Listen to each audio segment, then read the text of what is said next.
রংপুরে 1981 সালে অবসরপ্রাপ্ত মেজর জেনারেল আমজাদ খান চৌধুরীর হাত ধরে রংপুর ফাউন্ড্রি লিমিটেড আরএফএল এর পথ চলা শুরু। বর্তমানে তাদের প্লাস্টিক লিমিটেড সহ বিভিন্ন প্রতিষ্ঠানে প্রচুর রপ্তানিযোগ্য পণ্য উৎপাদন হচ্ছে।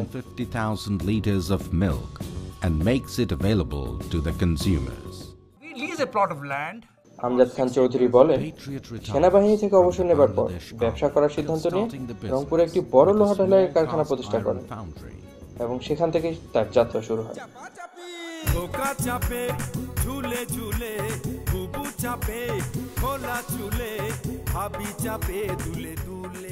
খাদ্য ও প্লাস্টিক খাতে সবচেয়ে বেশি বহুমুখী পণ্য উৎপাদন করে প্রাণ আরএফএল গ্রুপ। লাইট ইঞ্জিনিয়ারিং ও প্লাস্টিক খাতে রয়েছে তাদের 1500 পণ্য। খাদ্য সামগ্রী উৎপাদনের ক্ষেত্রে প্রতিষ্ঠানটির প্রোডাক্ট লাইনেও রয়েছে 500টিরও বেশি পণ্য। পুরো দেশ জুড়ে 10টি কারখানায় এসব পণ্য উৎপাদন হচ্ছে। All over the country, in Rangpur, Nator, Ghorashal, Gazipur, Sylhet, Pabna, Feni, Kumilla, Narayanganj and Chittagong. কারখানাগুলোয় কাজ করছেন 26,000-এর বেশি নারী পুরুষ। আর এই প্রাণ আরএফএল গ্রুপের উপর নির্ভরশীল আরো 50,000-এরও বেশি পরিবার। সব মিলিয়ে 2 লাখের বেশি মানুষ প্রাণ আরএফএল গ্রুপের উপর নির্ভরশীল। 77টিরও বেশি দেশে এই গ্রুপের পণ্য নিয়মিত রপ্তানি হচ্ছে। Milk collection centers daily spread across the northern part of the country.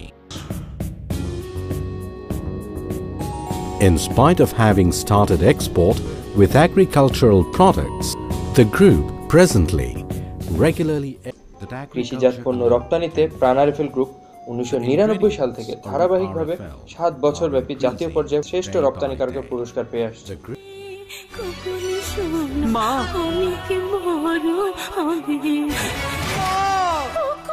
তৌফিক আলাহি অনেক, বিলাপ টিভি, ঢাকা। উইনার হটপট এর পলিউরিথিন ম্যাটেরিয়াল খাবারকে রাখে অনেক সময়।